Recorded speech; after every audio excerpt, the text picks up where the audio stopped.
about rape in our society. It's horrifying. horrifying. And now you know what? Now that's a good point. What is the message we're sending to our young women in our society today? If this guy can walk, you are not going to be protected by the law. Do I have to now? Who should have a gun? Yeah. Okay, that's what that's going to happen, because women, they have to be on guard. Why? Because we got idiots roaming the streets. We got guys and it don't matter what type of income they come from, whatever. You can't go to a party and just have a good time because some fool is lurking, waiting for someone to be. We've all been there, guys, just waiting for some, try to get an easy one or whatever. Just like, dude. Okay, even that kind of verbiage kind of sets me off. I mean, what should women be armed? It's like, and I'm not pointing the finger at you, my friend, but I have to say that when the conversation turns about like women should be armed or women should do this, women should do that, and what it does is it switches the conversation back to it's the woman's responsibility to not make get sure raped. you don't get raped rather than the guy's responsibility and to the fact not, of the right? matter is that men don't have to walk around thinking that they might get raped every day. But I say what I say to put the conversation, to open the door.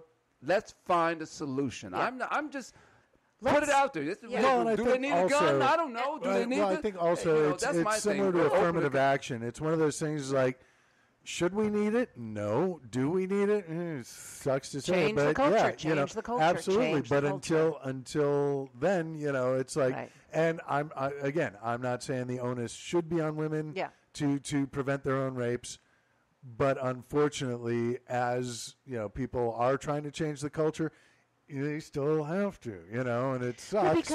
Because women are raised within the culture, so we have been, we're indoctrinated, and certainly not to supersede the issue. And this is like, let me talk over a woman here. Yeah. I understand the irony of what's going on, but as we've had the conversation many times on the show about how black parents have different conversations with their kids than white parents do. Mothers have different conversations with daughters than they do with sons. Yes, that's true. And both mothers and fathers need. And I have this I am the mother of two young women, and believe me, I have stopped them at the door and made them change because I felt like what they were wearing was going to leave them vulnerable, and that is me buttressing the fucking rape culture. I mean, I live that reality. I understand it all too well.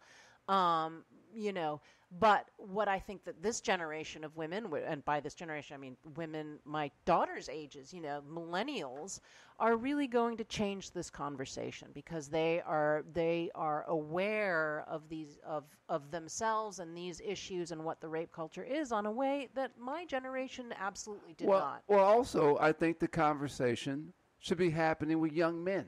Oh, God, yes. Okay, because see, when you keep your phone, you have to talk to a young male today and give him structure and discipline. And if I had sons, I would be doing that, for sure. But then again, see, that's why when I stated those conversations, the last time we had this conversation, I had said that. You said, well, hey, you don't have any children. Oh, yeah, well, guess what? I was a kid at once. Yeah. And so I do. And I talk to juvenile criminals. I was going to say, in a way, as working in juvie, that's all I do all day. They aren't your kids, but you got the job. It's got to be a completely restructured conversation. The way the culture works, how boys and girls are raised, how we teach them in schools, all of this stuff, it just has to change. And right now, and I know I always go back to education, but it's just fucking indoctrination and brainwashing at this point. I mean, there's very little going on in American education that is actually enlightening our citizenry. Well, they don't but how are the test scores? They're up, right? Yeah, exactly. Oh, Stanford. They can get into Stanford. There you go. Well, oh, God. That, just to bring up one issue to lead into another, on that note of getting into Stanford, University, East Coast, sold slaves. Georgetown. Thank you, Georgetown. Baby. And hear me out on this because this is going to feed into the issue, our final issue for the day. But one more thing. Georgetown, founded as a Jesuit university that back in the day made money and funded the university through the sale of slaves.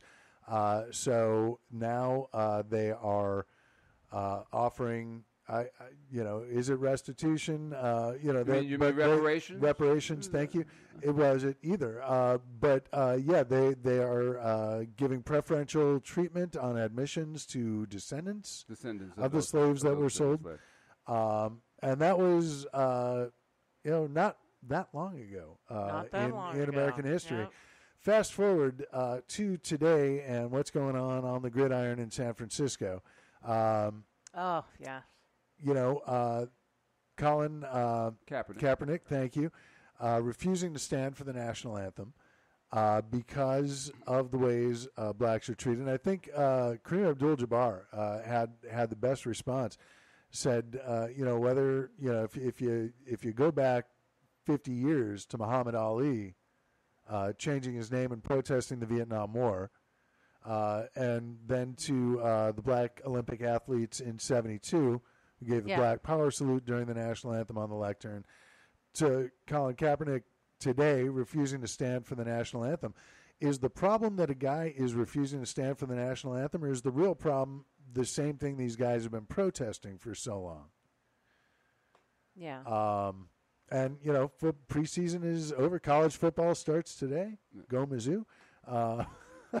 That's the things that they've been protesting for the longest. I mean, they also fought for you to be able to sit down when you want. That's what they fought. They didn't just say, I mean, it's... And at the preseason game in San Diego, where it was also Military Appreciation Night, he did stand. He did applaud for the members of the military when they were, being saluted. He took a knee for the anthem. Yeah, but there were also military people who came out and supported him. Yeah. And Absolutely. said, we fought for you to be who you are. Yeah, it is. And stand up for that. I mean, so that people, I blame the media America on that. is about the right to stand up or sit down and voice your opinion in any way you want. That is America. Yeah. And, and it's a tempest in a fucking teapot. Who cares if the guy stood up or not? Who cares? Well, and who did it hurt? I think this is one of those cases where we are seeing true American exceptionalism. Yeah. And people are just getting the wrong message from what, in Colin Kaepernick? That America is a place where you do have the right to sit or stand for the anthem. Exception, have the couth not to be scratching your ass, but he didn't burn the flag, for God's sake. I mean, you got people out there. Even if he did, though. Yeah, remember that battle, guys? Oh, you burn the flag. When my kids were little and in public school, and there were many times, and it was during the Iraq War, which is a war I did not support or believe in, and there were many times in which I was the most recent one, where I was. I'm not that old, Jesus Christ. The first one I was in high school, but no, you weren't. I was in college, but. Anyway, I was called upon in the public school to stand up and do the Pledge of Allegiance, put my hand over my heart, and I did not for several years because I felt like I could not support a country that was fighting an unjust war, and I wasn't gonna, and that doesn't mean that I'm unpatriotic. I love my country, and one of the things I love much like is children, you don't have to like everything they do to love them. Yeah, exactly. And one of the things that I love about being an American is that I get to do it any goddamn way I please. They kill me with that so-called patriotic. What is that? I mean, because, every time they holler patriotic, you see something that's not patriotic. It's a bait and switch. You know what? It's a bait and switch. It's Orwellian doublespeak. It's like, it oversimplifies things that are uncomfortably complicated. But I think what some people feel, and I agree that Colin Kaepernick has the absolute right to sit down during this stuff, and I think the people who are offended by it have a right to speak out against it. Oh, absolutely. Yeah. The only thing that I am against is when either side claims that someone should be, punished or fined or suspended. Right. Anything like that. I don't think you should take action against them for it. But yeah, I respect his right to do that. What I also like that he's done, he donated $1 million to charities. I think it was to help inner city kids or something like that. Something like that. And he's speaking out about. I read one article that said like one of the specific issues he was protesting was that little black girl who got pulled out of her chair by the white police officer because he wouldn't put away her phone or something like that. So you have a specific thing like that. And he is actually, putting his money where his mouth is, so to speak. Yeah. I think he has literally. I think he absolutely has a right to, if he doesn't feel that he wants to, stand during the national anthem, or if you feel that you don't want to say the Pledge of Allegiance, I think you have a right to do that. I think where the other side is coming from is where you say that you're still proud of this country and there's still other things you like about it. I think some people feel that those sort of national emblems that's the time when you kind of put all this other stuff, this divisive stuff aside. And if you want to, protest what Colin Kaepernick's protesting, yeah, go for it. But is sort of disrespecting the national anthem, which is what other people see him as doing. Yeah, it's kind of offending and it's sort of. But I understand that, but you kind of have to look at what's more offensive, the fact that he is choosing to, in your eyes, if you are of this belief, he is choosing to disrespect this tradition, this meaningful symbol, or is it more offensive the reason why he's choosing to protest? And I think this is part of American culture, and I think it does. I'm not. Yeah. Wait, hang on. I'm not going to just condemn the right on this because the left does this on certain issues as well. But seeing the problem as the symptom rather than the cause. Yeah, it's not going to get you anywhere. Yeah.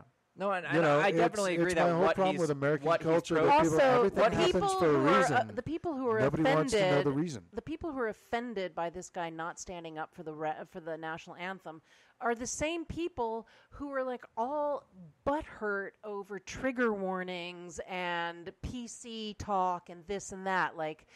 They'll turn around and be like, yeah, well, you pussies with your trigger warnings. Meanwhile, they're butthurt about the national anthem. I mean, everybody's got to just fucking settle down. And I'm not a trigger warning person. I mean, I say, let's all just say it. Let's just say it. I agree, but I understand trigger warnings for PTSD, people who genuinely have problems.